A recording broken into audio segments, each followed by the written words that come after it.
Praise the Lord.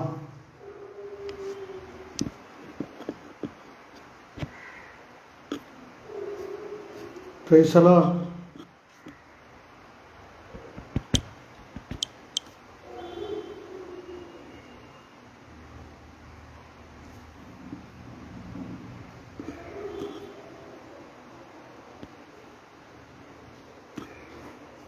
Praise the Lord. ദൈവത്തിൻ്റെ പരിശുദ്ധമേറിയ നാമം വാഴ്ത്തപ്പെടുമാറാകട്ടെ. ശബ്ദം കേൾക്കുന്നുണ്ടോ? Praise the Lord. ദൈവത്തിൻ്റെ പരിശുദ്ധമേറിയ നാമം വാഴ്ത്തപ്പെടുമാറാകട്ടെ. ദൈവസന്നിധിയിൽ നമുക്ക് വളരെ പ്രാർത്ഥനയോടെ കർത്താവിൻ്റെ സന്നിധിയിലേക്ക് കടന്നു വരാം. ചെറിയ സാങ്കേതിക തടസ്സങ്ങൾ ഉണ്ടായി, അതുകൊണ്ടാണ് നമുക്ക് അല്പം താമസം വന്നതെങ്കിലും കർത്താവിൻ്റെ സന്നിധിയിൽ നമുക്ക് വളരെ പ്രാർത്ഥനയോടെ ആയിരിക്കാം. കർത്താവ് ഇന്ന് പകലിൽ നമ്മെ അനുഗ്രഹിക്കുമാറാകട്ടെ. ഈ വൈകിയ സമയത്ത് നമുക്ക് ഒരുമിച്ച് കർത്താവിൻ്റെ സന്നിധിയിൽ ഇരിപ്പാൻ കർത്താവ് ഒരുക്കിയ നല്ല അവസരത്തിനായി സ്തോത്രം ചെയ്യുന്നു. ഒരു പ്രാവശ്യം കൂടി കർത്താവിൻ്റെ മഹിമപ്പെടുത്തുവാൻ കർത്താവ് ഒരുക്കിയ നല്ല അവസരത്തിനായി സ്തോത്രം.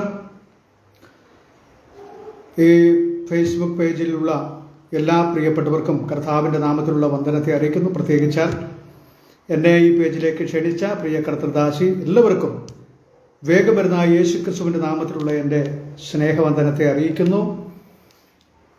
ഈ വൈകിയ സമയത്തും കർത്താവിൻ്റെ സന്നിധിയിൽ പ്രാർത്ഥനയോടെ ഇരിപ്പാൻ കർത്താവ് തരുന്ന നല്ല അവസരങ്ങൾക്കായി സ്തോത്രം ചെയ്യുന്നു. കർത്താവ് നമ്മെ അനുഗ്രഹിക്കുമാറാകട്ടെ. ഒരു ചെറിയ ചിന്ത നിങ്ങളുമായി പങ്കുവെച്ച് വേഗം ദൈവസന്നിധിയിൽ ഇരിപ്പാനാണ് ഞാൻ ആഗ്രഹിക്കുന്നത്. അല്പം സമയം കടന്നുപോയത് കൊണ്ട് തന്നെ വളരെ പ്രാർത്ഥന നമുക്ക് ആവശ്യമാണ്. കർത്താവ് ഒരുക്കുന്ന നല്ല അവസരങ്ങളെ ഓർത്ത് നമുക്ക് ദൈവത്തിന് മഹത്വം കൊടുക്കണം. ഇന്ന് പകലിൽ ഇത്രത്തോളം സമയം കർത്താവിൻ്റെ ചെറുകടിയിൽ നമുക്ക് ആയിരിക്കാൻ കർത്താവ് നമ്മെ സഹായിച്ചല്ലോ. കർത്താവിൻ്റെ വലിയ നാമം ഇന്ന് പകലിലും വാഴ്ത്തപ്പെടുമാറാകട്ടെ. നമ്മുടെ പ്രവർത്തനങ്ങളൊക്കെ അനുഗ്രഹമായി പോകുന്നുവല്ലോ. ഈ ഫേസ്ബുക്കിൻ്റെ പേജിലുള്ള എല്ലാ മീറ്റിങ്ങുകളും കർത്താവ് അനുഗ്രഹിക്കുന്നത് ഓർത്ത് ഞാൻ ദൈവത്തിന് സ്തോത്രം കരയറ്റുന്നു.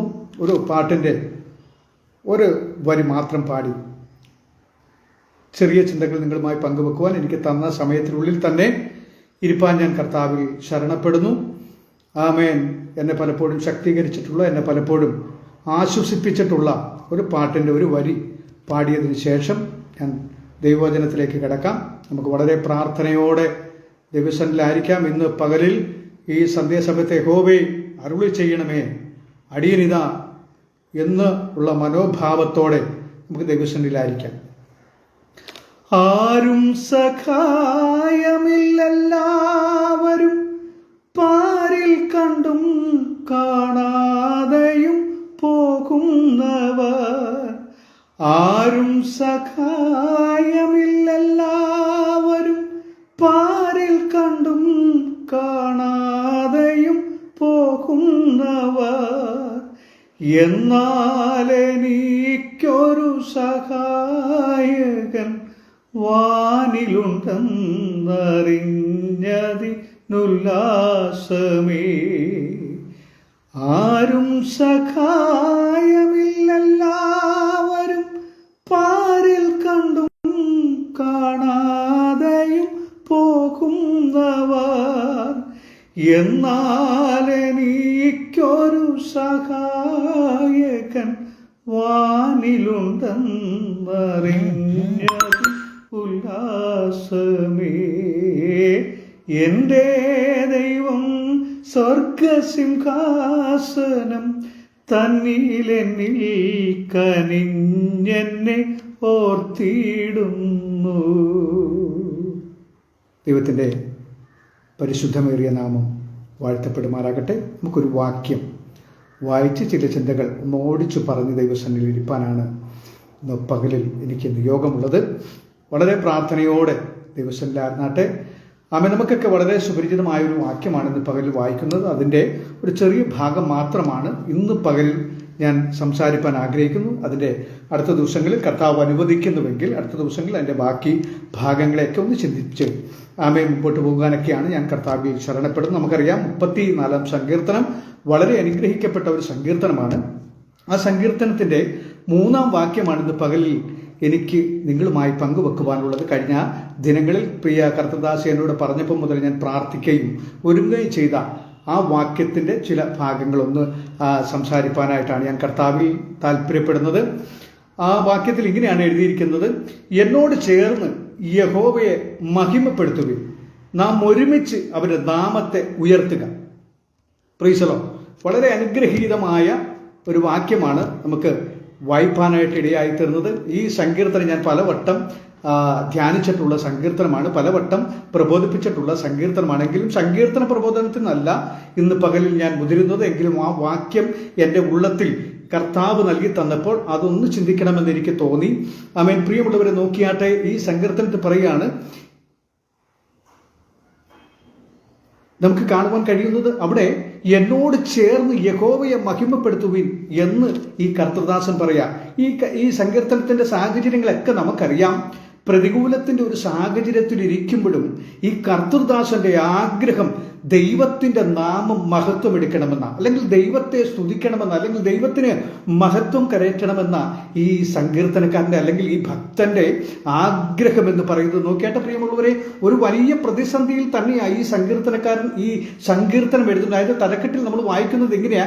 സ്വന്തം മോനെ പേടിച്ച് ഓടിപ്പോകുമ്പോൾ ചമച്ച സങ്കീർത്തനമായിട്ടാണ് ഇതിന്റെ തലക്കെട്ടിൽ നമുക്ക് കാണുവാൻ കഴിയുന്നത്. സ്വന്തം മകൻ ഓടിക്കുമ്പോഴും ദൈവനാമ മഹത്വത്തിന് വേണ്ടി വിനിയോഗിക്കുവാൻ കഴിവുള്ള ഒരു കർത്തൃദാസനെയാണ് നമുക്ക് കാണുവാൻ കഴിയുന്നത്. ദൈവം ആമേൻ തനിക്ക് ചെയ്ത ഉപകാരങ്ങളെ ഓർത്ത് ദൈവത്തിനെ സ്തുതിക്കുന്ന ഒരു ഭാഗം നമുക്ക് അവിടെ കാണുവാൻ കഴിയുന്നു. അതുകൊണ്ട് 3-ാം വാക്യത്തിലേക്ക് വരുമ്പോഴും താൻ പറയുന്നത് എന്നോട് ചേർന്ന് യഹോവയെ മഹിമപ്പെടുത്തുവിൻ. നോക്കിയാട്ടെ പ്രിയമുള്ളവരെ, ഒരു വലിയ പ്രതികൂലത്തിൽ താൻ ഓടിപ്പോകുമ്പോഴും ദാവീദിനൊരു പ്രത്യേകതയുണ്ട്. ഞാൻ ഒരിക്കൽ പറഞ്ഞെന്ന് എനിക്ക് തോന്നുന്നത്, എങ്കിലും ഒന്നും കൂടി പറയാം. ദാവീദിനൊരു പ്രത്യേകതയുണ്ട്. ദാവീദ് ഓടുമ്പോഴും പാടും. Praise the Lord. കാത്തിരിക്കുമ്പോഴും പാടും. പെട്ടകം തോളിൽ എടുക്കുമ്പോഴും തനിക്ക് ദൈവം തന്ന താലന്ത് ദൈവനാമ മഹത്വത്തിന് വേണ്ടി വിനിയോഗിപ്പാൻ യാതൊരു മടിയുമില്ലാത്ത ഒരു കർത്തൃദാസനാണ് ദാവീദ്. Praise the Lord. പ്രതികൂല സാഹചര്യങ്ങളിൽ തൻ്റെ മകൻ ഇപ്പോൾ രാജാവാകുവാനുള്ള എല്ലാ കാര്യങ്ങളും ചെയ്തുകൊണ്ടിരിക്കുമ്പോഴും അവിടെയും താൻ ഓടിപ്പോകുമ്പോൾ, മോനെ പേടിച്ചോടിപ്പോവുകയാണ്. ഓടിപ്പോകുമ്പോൾ ദൈവത്തിന്റെ നാമത്തിന് മഹത്വം കൊടുക്കണമെന്നുള്ള ആഗ്രഹത്തോടെ താൻ ഓടിപ്പോകുന്ന ദാവീദിനെ നമുക്ക് ഈ സങ്കീർത്തനത്തിലൂടെ കാണുവാൻ കഴിയും. ഞാനിത് ഭാഗമൊക്കെ പഠിച്ചപ്പോൾ എനിക്ക് വലിയ അനുഗ്രഹമായി തോന്നുവാനിടയായി തീർന്നു. പ്രതികൂലങ്ങളുടെ സാഹചര്യത്തിലും പലപ്പോഴും ആമേൻ ഓടിപ്പോകുമ്പോഴും നമ്മൾക്കൊക്കെ അറിയാം, ഈ കാലഘട്ടത്തിലുള്ള പിതാക്കന്മാരൊക്കെ ആണെങ്കിൽ തിരിഞ്ഞു നിന്ന് പലതും പരാതി പറഞ്ഞേനെ, പക്ഷെ ഒരു പരാതിയും പറയാതെ. അതുകൊണ്ട് ദാവീദ് ഓടിപ്പോകുമ്പോൾ ആ വാക്യത്തിൽ തന്നെ പറയുന്നുണ്ട്, ഇവന് ദൈവത്തിങ്കൽ രക്ഷയില്ല എന്ന് ഇവനെക്കുറിച്ച് പലരും പറയുന്നു. പലരും ഒരുപക്ഷെ നിന്നെക്കുറിച്ച് പറഞ്ഞേക്കാം, ഇവന് ദൈവത്തിങ്കൽ രക്ഷയില്ല എന്ന് പലരും പറഞ്ഞേക്കാം. എന്നാൽ ഈ ഭക്തനൊരു ഉറപ്പുണ്ട്, നീയോ യഹോവേ എൻ്റെ തല ഉയർത്തുന്നവനും എൻ്റെ അതിമഹത്തായ പ്രതിഫലമാകുന്നു. അവൻ ഓടിപ്പോകുമ്പോഴും തൻ്റെ ആഗ്രഹം എന്ന് പറയുന്നത് ദൈവത്തിന് മഹത്വം കൊടുക്കണമെന്നാണ്. കാരണം ഇങ്ങോട്ട് കൊണ്ടുവന്നത് ദൈവമാണെങ്കിൽ ദൈവത്തിന് തന്നെ നടത്തുവാനുള്ള പ്രാപ്തിയുണ്ടെന്ന് വിശ്വസിക്കുന്ന ദാവീദിനെ നമുക്ക് കാണുവാൻ കഴിയുകയാണ്. അതുകൊണ്ട് ഓടിപ്പോകുമ്പോഴും പറയുന്നത്, യഹോവേ നീയാണ് എൻ്റെ തല ഉയർത്തുന്നവനൻ, നീയാണ് എൻ്റെ അതിമഹത്തായ പ്രതിഫലവും എന്ന് താൻ പറയുകയാണ്. പ്രതികൂലത്തിന്റെ സാഹചര്യത്തിൽ ഒരുപക്ഷെ നാം ആയിരിക്കാം, എന്നാൽ ഓർത്തോണം പ്രിയമുള്ളവരെ, ദൈവത്തിന് മഹത്വം കൊടുക്കുവാൻ നാം മറന്നു പോകരുത്. പ്രതികൂല സാഹചര്യത്തിൽ നമ്മൾ പിറുപിറുക്കുന്നവരായി തീരരുത്. പിന്നെയോ ദൈവത്തിന് മഹത്വം കൊടുക്കാൻ നമ്മൾ തയ്യാറാകണം. കാരണം ദൈവത്തിന് മഹത്വം കൊടുക്കുവാൻ വേണ്ടി നമ്മെ വിളിച്ചിരിക്കുകയാണ്. ദൈവത്തിന്റെ മഹത്വത്തിനു വേണ്ടി ദൈവം നമ്മെ വിളിച്ചിരിക്കുകയാണ്. അതുകൊണ്ട് ദാവീദ് ഓടിപ്പോകുമ്പോഴും പ്രതികൂല സാഹചര്യങ്ങളിൽ സ്വന്തം ഭവനത്തിൽ പോലും രക്ഷയില്ലാത്ത നിലയിൽ നിൽക്കുമ്പോഴും പറയുകയാ, എന്നോട് ചേർന്ന് യഹോവയെ മഹിമപ്പെടുത്തുവീൻ, നാം ഒരുമിച്ച് അവന്റെ നാമത്തെ ഉയർത്തുക. ദൈവത്തിന്റെ നാമത്തെ ഉയർത്തുവാൻ കിട്ടുന്ന അവസരങ്ങൾ ഏത് പ്രതിസന്ധിയിലും ഏത് പ്രതികൂലത്തിലും ദൈവത്തെ സ്തുതിക്കാൻ, ദൈവത്തെ മഹത്വപ്പെടുത്തുവാൻ വേണ്ടി വിളിക്കപ്പെട്ടവരാണ് നാം. ദൈവത്തെ ഉയർത്തുക എന്നുള്ളത് നമ്മുടെ ഏത് അവസ്ഥയിലും ഏത് താഴ്ന്ന അവസ്ഥയിലും ദൈവത്തിൻ്റെ നാമം മഹത്വപ്പെടണമെന്നുള്ള ആഗ്രഹത്തോടെ ഇരിക്കുന്ന ദൈവമക്കൾക്കായി ഞാൻ സ്തോത്രം ചെയ്യുന്നു. ഒരു പക്ഷേ നീ ഭവനത്തിൽ നിന്ന് ഒറ്റയ്ക്കായിരിക്കാം വിശ്വാസത്തിൽ വന്നത്, പക്ഷേ എങ്കിലും നിന്റെ പ്രതികൂലമല്ല വിഷയം, നിന്റെ ദൈവമാ വിഷയം. പ്രതികൂലത്തെ അനുകൂലമാക്കാൻ കഴിവുള്ള ദൈവത്തെയാണ് നാം വിശ്വസിക്കുന്നതെങ്കിൽ തീർച്ചയായും പ്രതികൂലത്തെ അനുകൂലമാക്കി തരാൻ നമ്മുടെ ദൈവത്തിന് കഴിയുമെന്ന് വിശ്വസിക്കുന്നവർ എന്നോട് ചേർന്ന് ആമേൻ പറയാൻ പറ്റും. പ്രൈസലോ.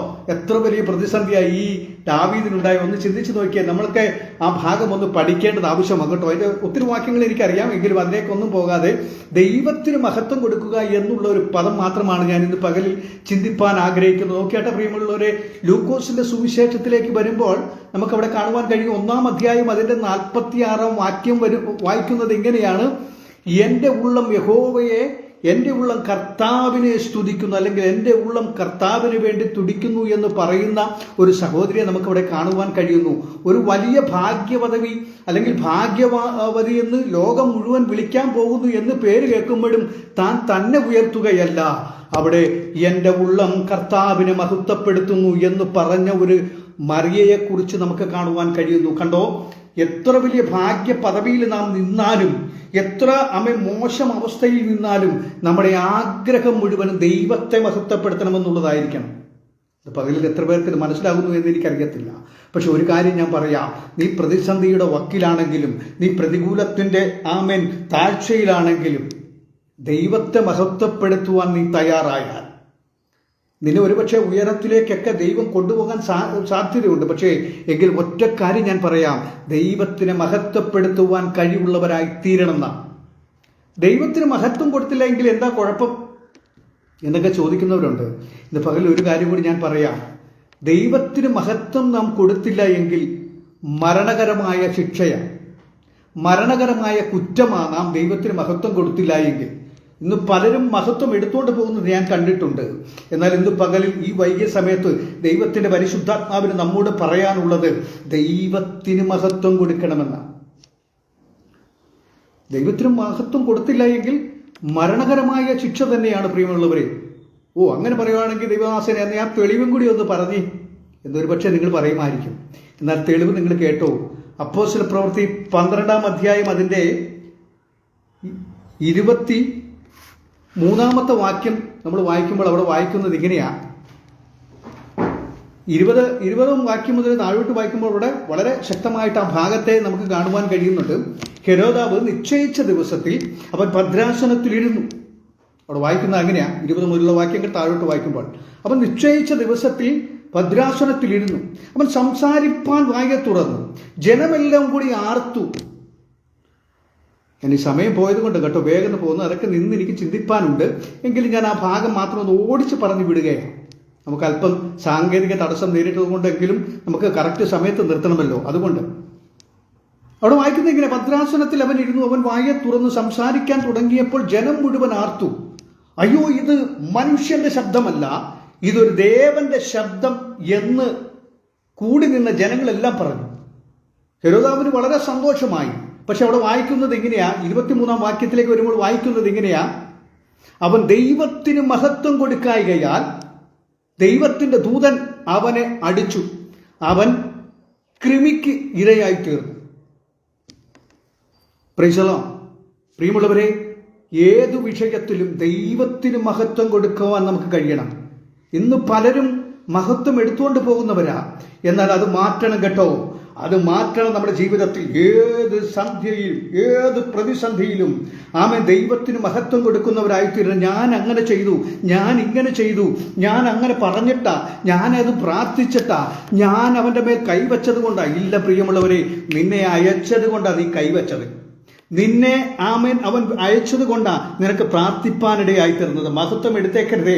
മഹത്വം എടുത്താൽ ഇന്ന് പകൽ ഈ വൈകിയ സമയത്ത് പറയാനുള്ളത് ദൈവത്തിന് വേണ്ട മഹത്വം നീ എടുത്താൽ തീർച്ചയാ നഷ്ടപ്പെടുന്ന നമ്മുടെ ജീവിതമായിരിക്കും. പ്രൈസ്. അതുകൊണ്ടാണ് ഇവിടെ വായിക്കുന്നത്. ഇവിടെ നമുക്ക് കാണുവാൻ കഴിയുന്നതെന്ന് വിശദീകരിക്കാൻ എനിക്ക് താല്പര്യമുണ്ടെങ്കിലും അവിടെ അത് വായിക്കുന്നത് എങ്ങനെയാ? ജനമെല്ലാം ആർത്തു. ഈ ഹെരോദാവ് എന്ത് തെറ്റാ ചെയ്തത്? നിങ്ങൾ അവിടെ വായിച്ചിട്ടുണ്ടോ, ചിന്തിച്ചിട്ടുണ്ടോ? ഹെരോദാവ് എന്ത് തെറ്റാ ചെയ്തത്? സത്യത്തിൽ അവൻ സംസാരിപ്പാനിരുന്നു അവൻ്റെ ഭദ്രാസനത്തിൽ, അല്ലെങ്കിൽ അവൻ്റെ രാജ്യത്ത്, അവൻ രാജാവായിരിക്കുന്ന രാജ്യത്ത് അവൻ തൻ്റെ ഒരു നിയമം പുറപ്പെടുപ്പിച്ചപ്പോൾ ജനമെല്ലാം കൂടി പറഞ്ഞു, ഓ ഇത് രാജാവിൻ്റെ ശബ്ദമല്ല, ഇത് മനുഷ്യന്റെ ശബ്ദമല്ല, ഇത് ദേവന്റെ ശബ്ദമെന്ന് ജനമാണ് ആർത്തത്. പ്രൈസ് ദി, മനസ്സിലാകുന്നുണ്ടോ? മനസ്സിലാകുന്നവർക്കായി ഞാൻ ദൈവത്തിന് സ്തോത്രം ചെയ്യുന്നു.